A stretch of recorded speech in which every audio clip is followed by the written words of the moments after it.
हम आगे बढ़ते हैं और अगले कलाकार को बुलाते हैं। आप सबने अपने अपने विचार व्यक्त किए, उसके लिए आपका शुक्रिया।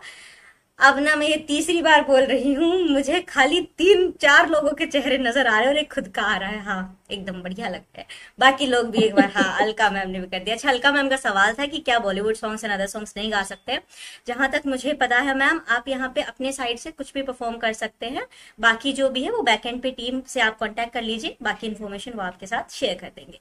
फिलहाल अगले कलाकार को बुलाते हैं। क्या हमारे साथ जुड़ी हुई हैं वो? जी हाँ, जुड़ी हुई हैं, अभी तक थी भी हमारे साथ, कैमरा भी ऑन कर रखा था, अभी गायब है। कोई नहीं, नाम लेने पे क्या पता आ जाए, अच्छे अच्छे आ जाते हैं। नाम लो भगवान आ जाते हैं, कलाकार तो फिर भी यहाँ पे ही है। चलिए, बुलंदियों पर समतलता न रह सकी कायम, बुलंदियों पर समतलता न रह सकी कायम, चाहिए था यहाँ उरूज को, उरूज ऊंचाइयां, चाहिए था यहाँ उरूज को थोड़ा जवाल, चाहिए था यहाँ उरूज को थोड़ा जवाल। और अभी आपके सामने अपनी रचना लेकर हाजिर है उन्नति करनवाल। उन्नति ma'am.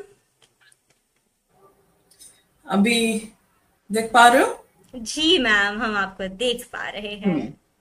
Thank you so much, thank you so much, इतना प्यारा राइमिंग राइमिंग करने के लिए। तो क्या होता है, लड़कियों की स्ट्रगल हर कोई देखता है। बोलते हैं ना, पसंदीदा औरत, पसंदीदा औरत। कभी किसी ने पसंदीदा मर्द की बात करी है? बहुत रेयरली। तो लड़कों का जो एक, लड़के रोते नहीं है। मैंने अपने पापा को शायद ही कभी अपनी विदाई से पहले या बाद में कभी नहीं रोते हुए देखा। मेरे पापा मेरी विदाई पे पहली बार रोए थे। तो मुझे ये है कि लड़के रोते नहीं है और इसीलिए उनका हर इमोशन अननोटिस चला जाता है। तो मेरी एक कविता है, ये जो पसंदीदा मर्द की डेफिनेशन आजकल बहुत चली है, तो जब इसकी ये पसंदीदा मर्द की, जब पसंदीदा औरत, मतलब जब पसंदीदा मर्द की किसी और से शादी हो जाती है और पसंदीदा औरत से नहीं होती, हम्म। तो औरत के मन में क्या चलता है अपने पसंदीदा मर्द को दूल्हे की शेरवानी में देख के। तो ये कविता कुछ उस पे है।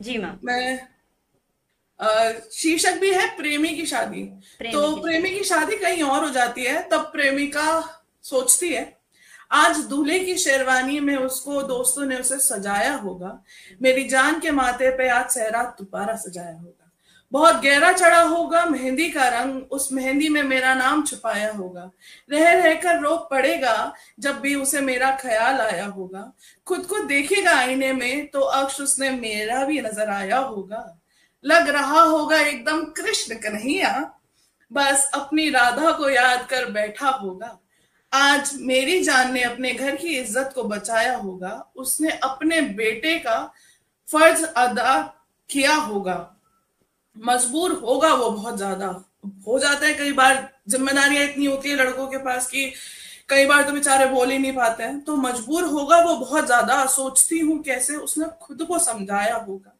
जब अपने हाथों में उसने हमारे प्रेम के खतों को जलाया होगा। अब बहुत सारी बातें होती हैं जब प्रेमिका अपने पसंदीदा मर्द को खत देती है, गिफ्ट देती है, तो जो प्यार करता है वो इन चीजों को संजो के रखता है, और जब कुछ ऐसा हो जाता है तो शायद उन्हें जलाना पड़ता होगा। मुझे नहीं पता, मेरी लव मैरिज नहीं है, मेरी अरेंज मैरिज है, तो मैंने कभी इस चीज से गुजरी भी नहीं हूँ, बट जब मैं सोचती थी कि कैसा फील होता है, तो उस दिन मेरे को ये कविता मैंने लिखी है।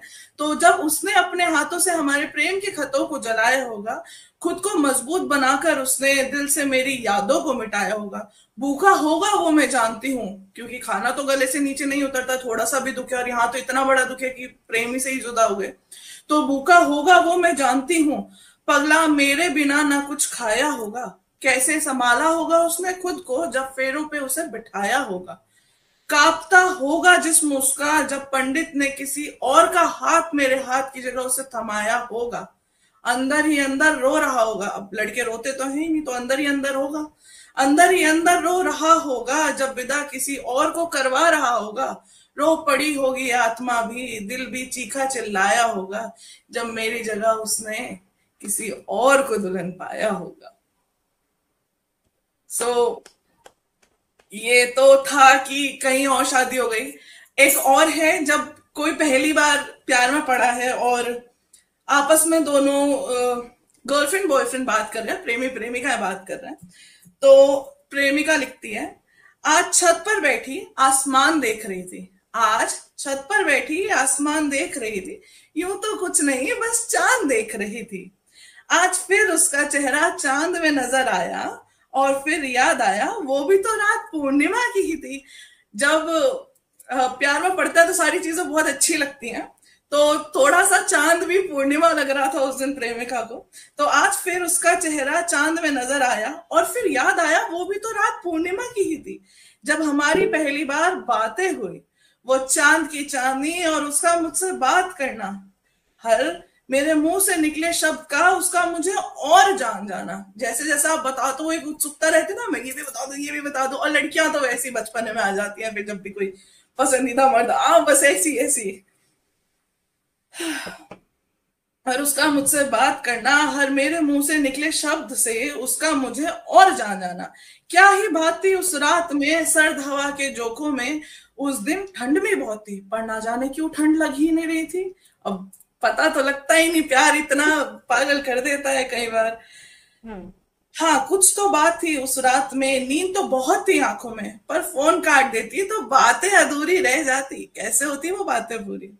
याद है मुझे आज भी उसका शांत बैठ के मेरी हर बात को सुनना, और मेरा एक छोटी बच्ची की तरह उत्सुकता में उसका सब कुछ बता देना। हाँ, ये तो पता था मुझे, अब तो सोते जागते बातें होंगी, पर न जाने क्यों जी रहा था आज ही उसको सब बता दूं। मतलब आज ही जान ले वो मुझे, बस ऐसा हो जाता है किसी। क्योंकि मेरी फ्रेंड थी एक, बहुत प्यार में पड़ी हुई थी, तो आती थी अगले दिन सब कुछ, उन्नति पता है जी, उन्नति पता है जो है। ठीक है, हुआ होगा, क्योंकि फील तो करा ही नहीं, वो शादी के बाद फीलिंग आई है वो सारी। तो उसी की एक काइंड ऑफ, अगर वो आज यूट्यूब पे सुन रही होगी तो उसको ये फीलिंग आ जाएगी कि हाँ ठीक है, आज उसके पूरे शब्द बयां हो चुके हैं। सही है। ठीक है। हाँ, आज भी देखो वही हंसी है मेरे होठों पे, और यादें ताजा करूँ तो चलो आज एक और चीज बताती हूँ। हर जबाही पे उसका मुझे सोजा बेटा बोलना, हर जबाही पे मेरी उसका मुझे सोजा बेटा बोलना, और फिर उत्सुकता से एक लास्ट बात सुन लो ना प्लीज बोलना मेरा उसको। और फिर उसका शांत होकर सुनना, कैसे वो रात बीत गई पता ही नहीं लगा, और जब देखा तो सुबह हो गई। आज लग रहा था मानो आज तो कुछ नया ही सवेरा है। आज तो सूरज भी थोड़ा सा ज्यादा चमक रहा है, और तो और चिड़िया भी ज्यादा चहक कर उछल रही थी। आज कितना सुकून था उस रात में, ना जाने इतने सोने वाली जागने कैसे लग गई थी, और अपने में रहने वाली ना जाने कब उसके ख्याल बुनने लगी थी। यूं कहूं तो आज फिर दोहराते हैं, चलो आज फिर उस रात को पूर्णिमा बनाते हैं। आज एक बार फिर जाग लेते हैं पूरी रात, और रात एक बार फिर तुम्हारी यादों का पिटारा बनाते हैं। और इसी हंसी के साथ कलम रख देती हूँ, और इसी हंसी के साथ कलम रख देती हूँ। चलो याद आ ही गए हो तो थोड़ी सी बात कर लेती हूँ। तो एक बार बात कर ही लेती हूँ, कितना सुकून है तुम्हारी आवाज में। चलो ये भी तुमको बता ही देती हूँ, चलो ये भी तुमको बता ही देती हूँ। Thank you so much. Thank you to you as well. और जो यूट्यूब पे सुन रहे हैं, जिनकी कहानी आपने बनाई है, उम्मीद है आपका पूकी प्यार कंटिन्यू रहे। बाकी जैसा आपने कहा वैसे ही ये समझ लो कि शब्द समझ रहे हैं, एक सुनने के लिए और नई चीजें समझने के लिए, अल्फाजों को जानने के लिए देखा। बाकी इस फीलिंग से शायद अभी तो हम लोग महरूम ही हैं। नीचे जो बैठे हैं मैं उनको देख रही हूँ, आप लोगों का क्या चक्कर है, बताइए बताइए क्या हुआ है। आप लोग फील कर पा रहे हो। खैर, आपने जो पहली कविता सुनाई थी उस पे मैं चाहूंगी कि हमारे साथ यहाँ पे जितने मेल्स जुड़े हुए हैं, भाई आप लोग भी कुछ रिएक्शन दें, अपना सुझाव, अपने जो आपके मन में चल रही हैं बातें, आपने सुना है कैसा लगा कैसा नहीं, आप भी अपने विचार जरूर व्यक्त करें। क्योंकि इन्होंने पसंदीदा मर्द की ही पीड़ा सुनाई थी, तो कुछ हद तक तो जो लोग अनम्यूट करके कंफर्टेबल हो कुछ कहने में शेयर करने में कह सकते हैं। बाकी टेंशन मत लो, हम डिस्क्रिमिनेशन नहीं कर रहे। मुझे दिख रहे हैं दो लोग सोच रहे हैं अच्छा महिलाओं को अब गेट लॉस्ट बोल दिया। नहीं जनाब, आप लोग भी अनम्यूट कीजिए और उन्नति मैम की इतनी प्यारी प्यारी कविताओं पे अपना चाशनी थोड़ी सी तो इनको भी साझा करो करो करो। You can unmute yourself. Ma'am एक शायरी सुना दूं इसी पे। जी बिल्कुल वैभव सर, शायरी सुनने के लिए ही तो बैठे हैं, सुनाइए। देखिए एक सेकंड। जी। ख्वाबों का सिलसिला भी खत्म होगा, हम्म। ख्वाबों का सिलसिला भी खत्म होगा, महफिलों में हमारी भी बात होगी। ख्वाबों का सिलसिला भी खत्म होगा, महफिलों में हमारी भी बात होगी। बेशक आज हम बिछड़े हैं जाना, कल जरूर किसी मोड़ पर मुलाकात होगी। जिसने भी सोच के पसंदीदा मर्द पे लिखी थी उसका जवाब इन्होंने दे दिया है, ठीक है। कृष्ण जी को रुक्मणी मिल गई है, राधा जी के कभी ना कभी मुलाकात ये कर ही लेंगे। Okay, thank you so much मैं मैम। बोलूंगी, जी सोनिया मैम। तुम्हारी याद आती है, हम्म। तुम्हारी याद आती है हिंदी की किताब की उस कविता की तरह, जिसे आज भी पढ़ती हूँ तो नई सी लगती है। बहुत खूब। मैम चलिए बहुत खूबसूरत। चलिए, उन्नति मैम, हमसे जुड़ने के लिए, अपना कीमती वक्त देने के लिए, और थैंक सारे मर्दों की जो आपने व्यथा यहाँ पे बताई उसके लिए भी, और आपकी दोस्त के लिए भी आपका बहुत बहुत शुक्रिया। आपने जो यहाँ पे यू। अपना वक्त दिया, और पीछे आपके पांडा भाई साहब सो रहे हैं, कह रहे हैं कीप स्लीपिंग। तो जो लोग अभी कैमरा बंद करके बैठे हैं, मुझे लग रहा है वो यही कर रहे हैं, कीप स्लीपिंग, हम निद्रा में हैं। इंडिकेशन है ये, हाँ। उठ जाओ। चलिए, थैंक यू सो मच उन्नति ma'am for joining us today. Thank you.